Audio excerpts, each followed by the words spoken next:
Hello, I'm Master Marslander, and today we're talking microphones. We have a new one here from Maono, which at $60, it's gonna be kind of hard to beat.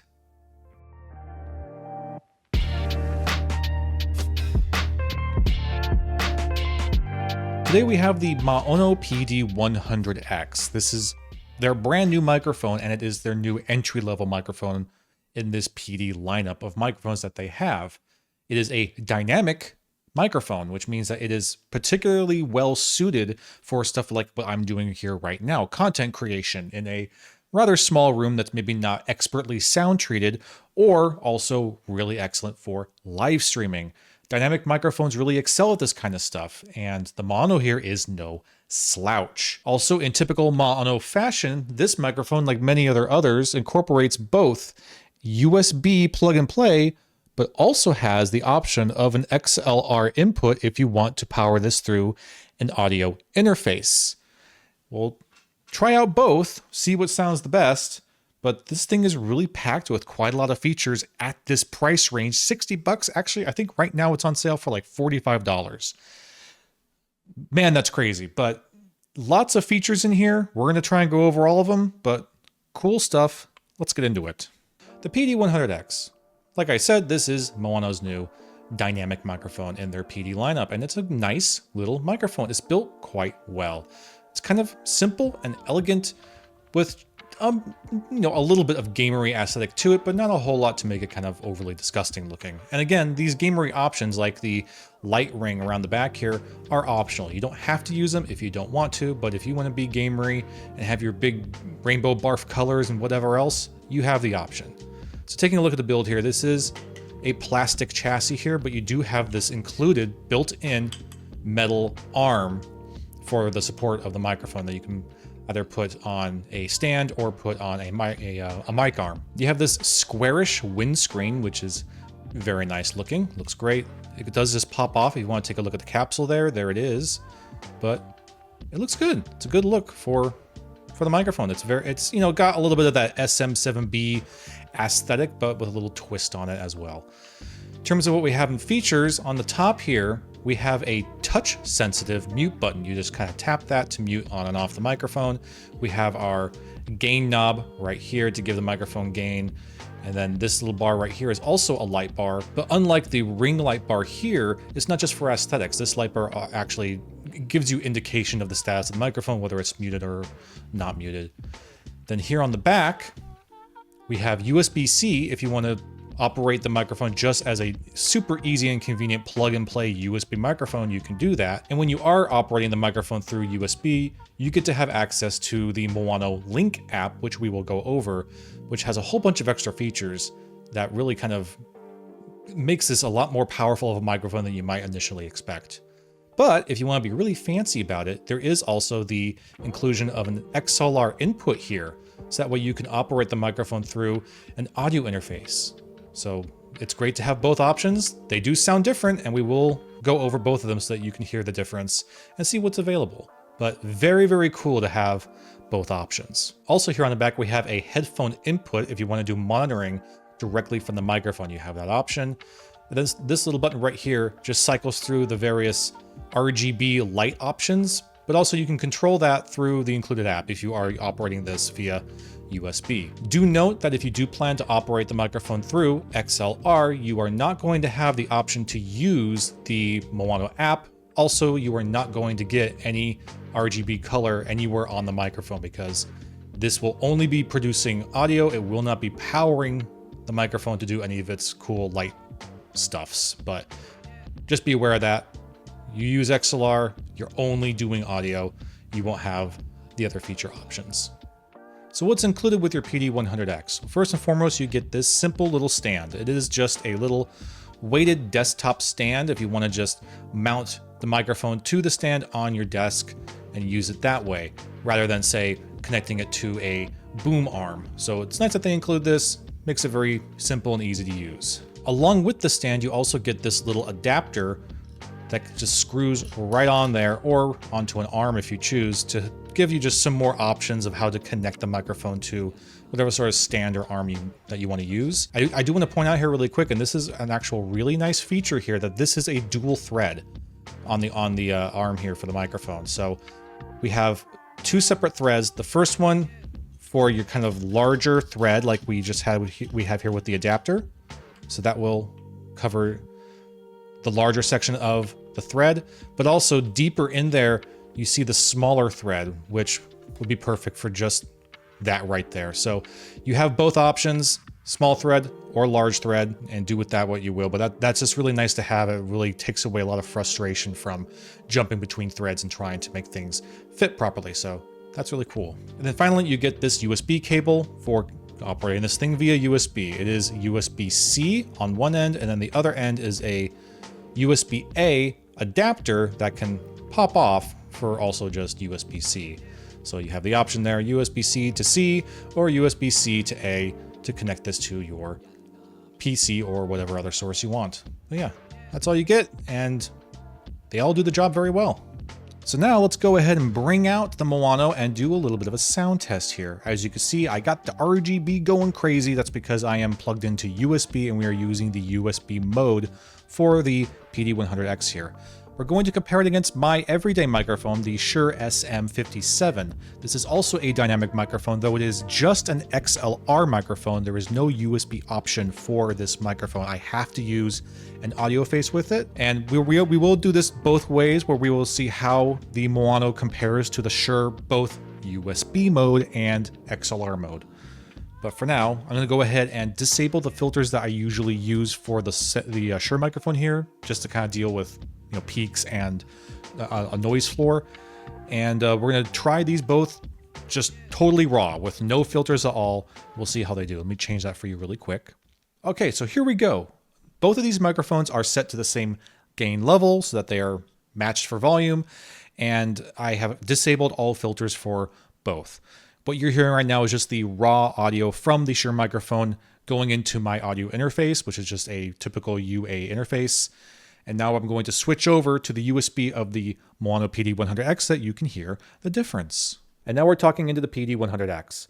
Again, just the USB, we're not doing XLR here. So now you can hear what the difference is from those platforms. XLR over here with the Shure, and now here we are USB with the Maono PD100X. You're going to hear a difference here, especially if you're using headphones, which I highly recommend that you do wear headphones while listening to this, so that you can get a really good idea of the difference here. But yes, no filters, nothing else applied, no EQ, just USB, and straight out of the box, USB, I think it sounds pretty freaking good, especially at this price range. Pretty remarkable. But now what I'm going to do is I'm going to go back to the Shure. Now we're back over to the Shure. Again, no filters. And now I'm going to disconnect the USB, plug this in XLR so that we can do a comparison of Shure XLR versus Maono XLR. Okay, now we are going to be testing the XLR mode for the PD100X here. I am currently just using the Shure microphone. Once again, no filters, nothing applied, just going directly into the audio interface. This is what we sound like, XLR through the Shure SM57. I am now going to switch it over to the PD100X. Okay, and now we have the exact same settings and the exact same audio interface with the PD100X. This is the difference between the USB mode and the XLR mode for the PD100X. To my ears, it sounds quite significantly better through XLR, but as you're going to see when we're doing the USB mode, we're going to have a lot more options to kind of tweak some things and hopefully make up the difference in terms of the raw plug and play sound quality. But this is what it sounds like through XLR, no filters, nothing added, just evening out the gain with the Shure SM57 here. I think it's pretty great. You can make up your own mind about that. But now let's go ahead and switch back over to the Shure really quick so you can get another comparison of that difference. Okay, now we're back over with the Shure microphone. So yeah, I think it sounds pretty freaking great, especially, again, a $60 microphone over here. The SM57 here, $100, but only XLR. It is a more kind of purpose-built microphone, I think, than the Maono over here. But I think for what it is, at its price range, pretty freaking impressive. So now we're going to go ahead and plug this back into USB mode, and we're going to explore the included Maono Link app to see what kind of features we have within the app using the USB. And here we are again, USB mode with the PD100X, no filters applied, nothing. And it's all at the same gain level and everything that we had before. So here's what the app looks like. This is the Maono Link app. Up here at the top of the app, we have two tabs, Standard and Advanced. You might expect that the Advanced tab would have all the features of the Standard tab plus some more. No, that's not really what's happening. It's just additional options for EQ and other things are available on the Advanced tab that are not available on the Standard tab. So they are different tabs that have different features, just so you are aware of that. Up at the top here, our very first option is this mute lock button. And that does exactly what you would expect. It makes it so that the operation of the mute button is completely locked so that it will not do anything. If I hit that button right now by tapping it,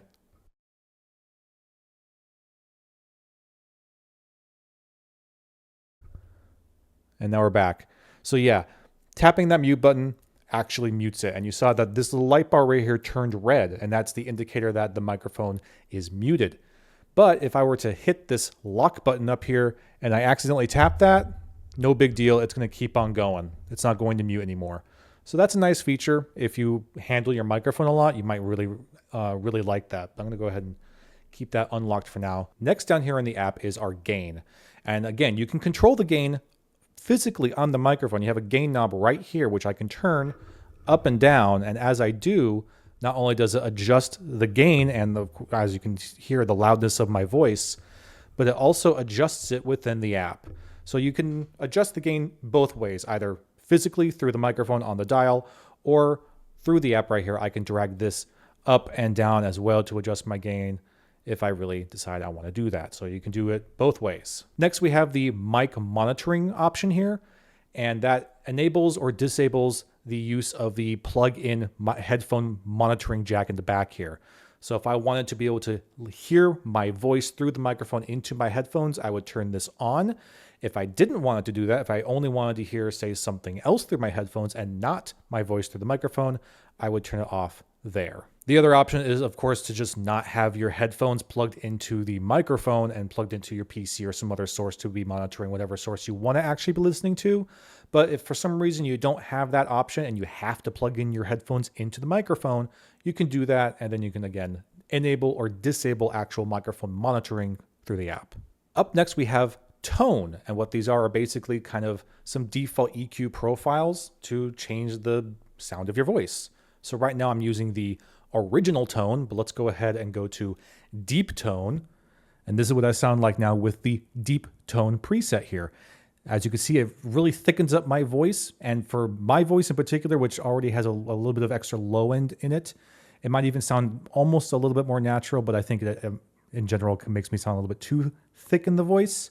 But you do have that option. If we go to natural, it kind of does the opposite, where it kind of crunches down some of that extra low end, some of that extra bass, brings up a bit more of that kind of mid-range and high mid-range, so that things sound a bit more kind of sparkly and more towards the higher end of the frequency range. So I sound a bit higher. For me, I feel like it sounds a little bit too tinny for my particular voice, but your mileage may vary. This might be really good for you.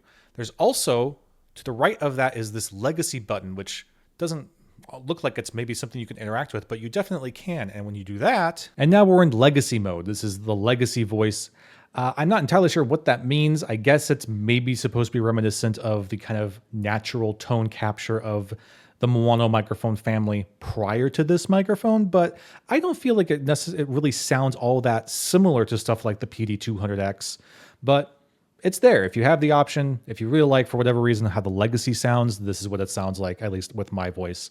And then you can just play around with that as well. But for me, it doesn't really fit my taste. I'm going to go ahead and go back to original. Next is our RGB controls, and they're really pretty straightforward and simple. If you don't want to have this little light bar down here doing anything, you don't want to have a whole bunch of rainbow barf, you can just turn it off like that there. And as you can see, no more light bar around the bottom of the microphone. So if you want to just have a real clean look, there you go. But if you do want your RGB, turn that thing back on, and now you can control not only the color, but also brightness. So I can make it crazy super bright. It's not going to probably make much of a difference on the camera here because of the way that I have the camera capturing, but it does get pretty flippin' bright when you want it to. You have two options in terms of how you want the color to behave. It can either be a static color where it's, well, obviously right now it is cycling through RGB, but let's say I just want that color to be red. Now it's red, and it will just stay a solid red while I have the color selection set to static. But if I want to, I can also select pulse, and now it'll kind of fade in and out of that one particular color. And again, you can change all your color either, I'm gonna go ahead and put this back to static. I can change the color of this light bar either through the app like we're doing here, red, orange, yellow, green, blue, purple, white, or unicorn barf. So yeah, you can do the color selection either through the app or through the button on the back here, that little light button I showed off before. You can tap that physically and that'll go through the same cycle of colors. So easy to use color selection through the app or physically. Now let's take a look at our advanced options. So some of this is the same. We still have gain and headphone monitoring. All that is pretty much the same. But now we have stuff like EQs. So we have these options here on this line, and what these are different kind of phase passes. So here is just a flat line. Everything's flat. There's no EQ happening at all in the frequency response of the microphone.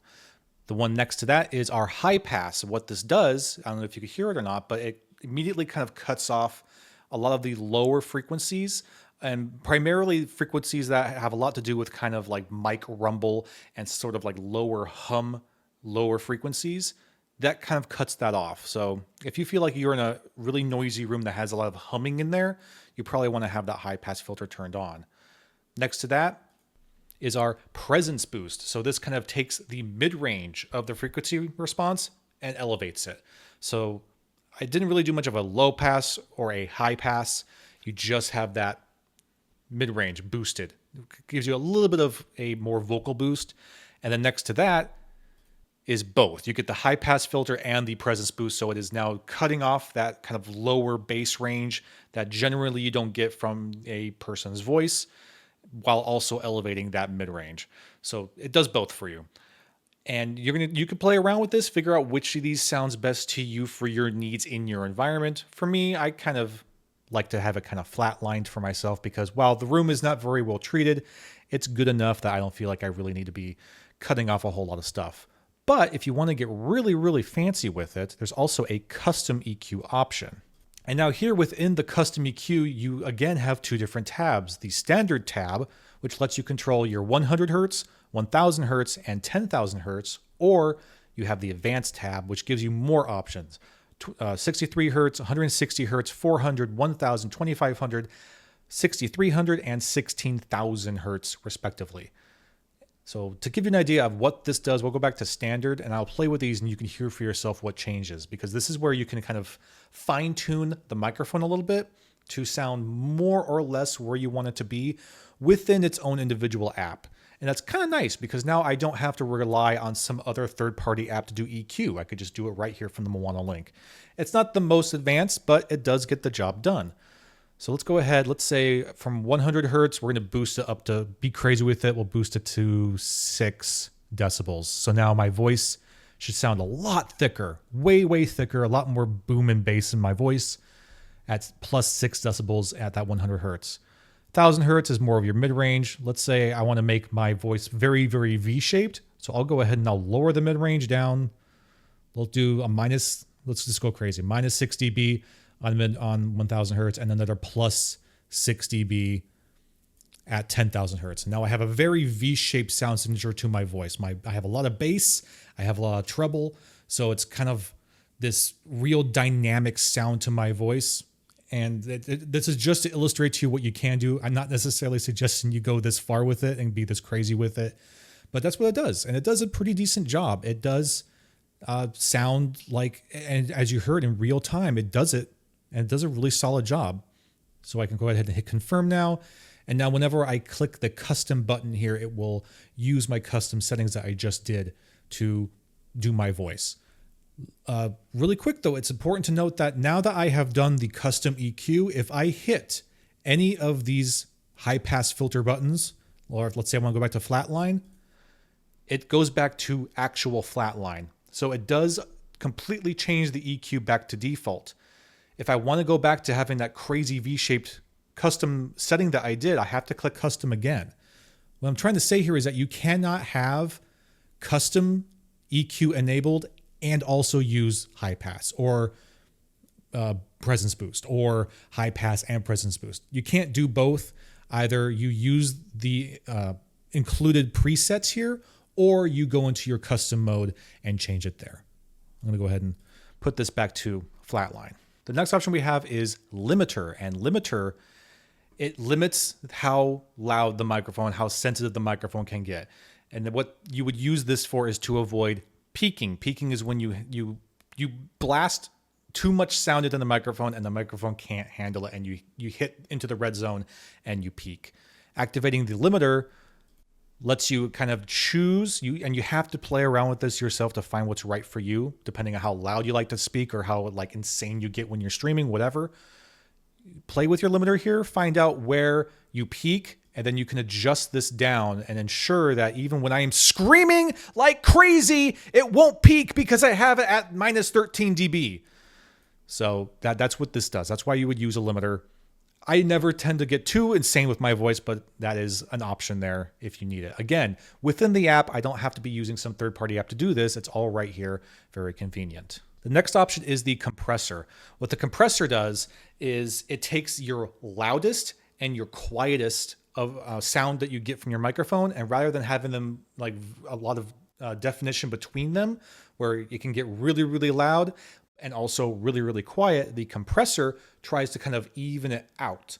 So that way, instead of you know, when you're screaming, you're super loud. When you're whispering, you're really quiet. Now, in terms of the loudness of your voice, it evens it out. So for now, I'll try to give you an example of this.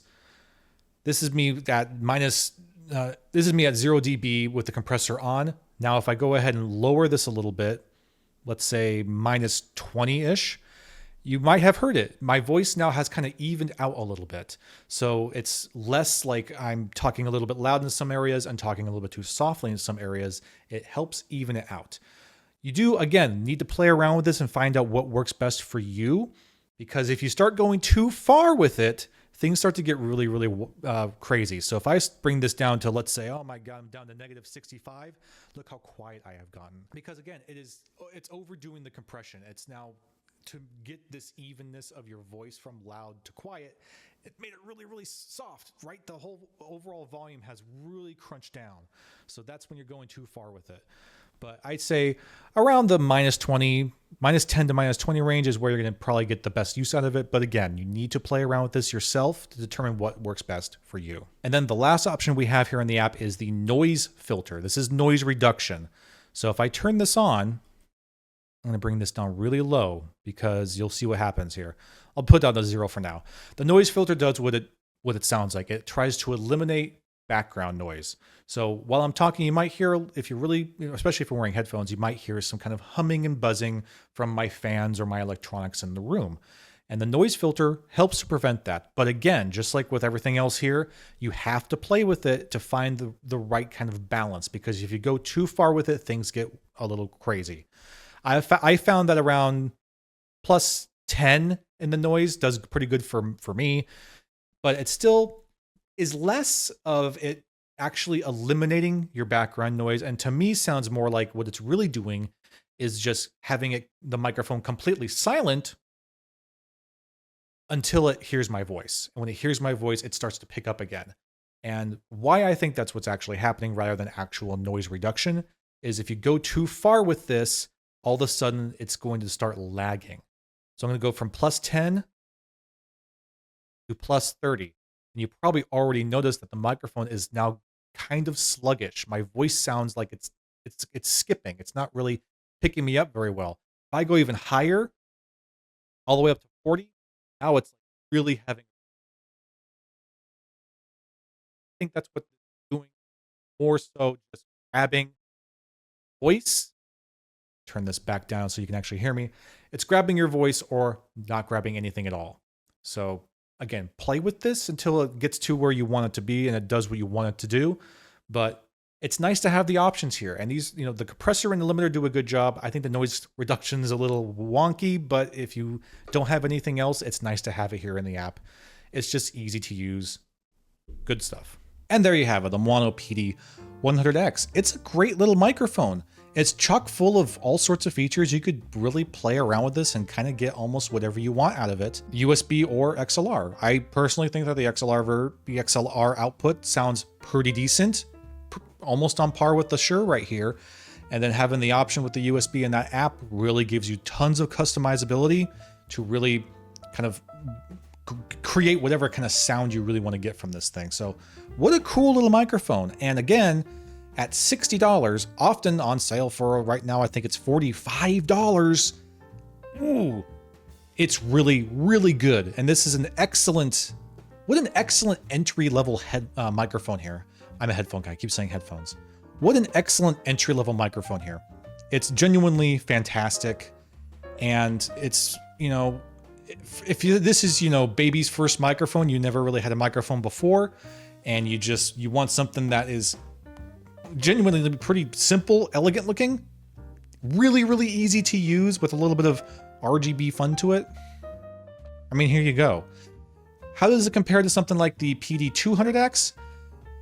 I mean, considering the more options you get with the app with this than you do with the PD100X, at least right out of the box, I think that this actually has a bit more functionality to it. I think you could do a bit more with this than you can with the PD200, but out of the box, plug and play, the PD200 I think does still outperform the 100 here just a little bit, but not by a whole lot. The margin of quality between the 100X and the 200X is like this. It's small.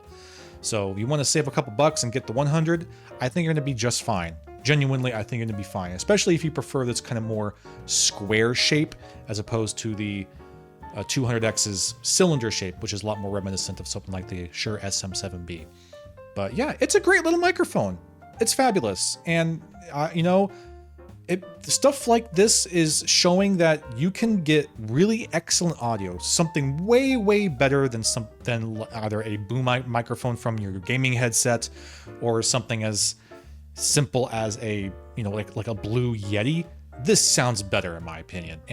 But you know what? That's going to be more up to you than it is to me. You can decide for yourself based on what you've heard here today, what you think. But I think it sounds great. I think it's a great little mic and a great entry for anyone who wants to get into live streaming or content creation or even just a little bit of voiceover work. This will do you just fine. Excellent microphone. Thank you very much, Maono, for providing this to us for this review. I hope you enjoyed this. I'll see you again soon.